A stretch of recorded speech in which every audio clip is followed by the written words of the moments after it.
आपको एक और बात बताऊं कि जो मुर्दे होते हैं ना वो कब कब इंतजार करते हैं। जी हाँ, ये सुन लें कि कुछ दिन ऐसे आते हैं कि जिसमें जो मरहूमीन होते हैं वो इंतजार करते हैं कि कब उनको इसाले सवाब होगा। सैयदी आला हज़रत इमाम अहले सुन्नत फतावा रज़विया जिल्द नंबर 9 सफ़ा 650 पर नकल फरमाते हैं कि मोमिनीन की रूहें हर शबे जुमा यानी जुमेरात की रात, रोजे ईद, रोजे आशूरा और शबे बारात अपने घर के बाहर आकर खड़ी रहती हैं। जिस घर से इनका इंतकाल हुआ है ना, उस घर के बाहर आकर खड़ी रहती हैं और हर रूह गमनाक बुलंद आवाज से निदा करती है, ऐ मेरे घर वालों, ऐ मेरी औलाद, ऐ मेरे कराबतदारों, हमारे लिए इसाले सवाब की नीयत से सदका खैरात करके हम पर मेहरबानी करो।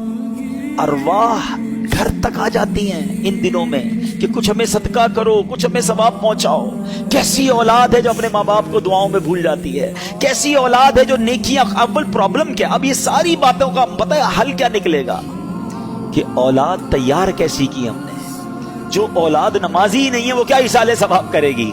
जो औलाद कुरान पढ़ने ही नहीं जानती वो क्या इसाले सवाब करेगी। जिस औलाद को नेकी करने का शौक ही नहीं है वो आपको कैसे इसाले सवाब करेगी। अगर बाप भी नमाजी था, बेटा भी नमाजी था, बेटी भी नमाजी थी, घर में कुरान खानी होती थी, रमजान के रोजे रखे जाते थे, शबे बारात और शबे जनाब कदर वगैरह बड़ी रातों में इबादतों का सिलसिला था, तो जब बाप मर भी जाएगा औलाद को याद आएगा आज बड़ी रात है, इबादत की रात है, चलो वालिद की कब्र पर चलते हैं, चलो उसे कुछ इसाले सवाब करते हैं, आज जुमेरात की रात है, अब्बू को याद करते हैं। हमने औलाद कैसी तैयार की है, ये सवाल बनता है। हालांकि मेरे मीठे इस्लामी भाइयों, हदीसें तो ऐसी ऐसी हैं, सवाब तो ऐसा है कि सच बताऊं कि माँ बाप कमाल की हस्ती हैं। जिंदगी में उनकी खिदमत की तो सवाब, और मरने के बाद उनको ईसाल किया ना, तो ईसाल करने के बाद भी अपना ही भला है, हमें ही फायदा है। प्यारे आका फरमाते हैं कि जो अपने माँ बाप की तरफ से हज करे, अपना हज तो कर लिया, अब नफली हज करने जाता है। मैं दुआ करता हूँ अल्लाह इस साल हम सबको हज अता फरमाए। और जिन्होंने हज कर लिया है ना,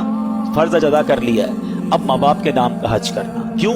मेरे आका क्या फरमाते हैं, जो अपने माँ बाप के नाम का हज करे, माँ बाप की तरफ से तो हज अदा हो जाएगा, हज करने वाले को मजीद 10 हज का सवाब मिलेगा।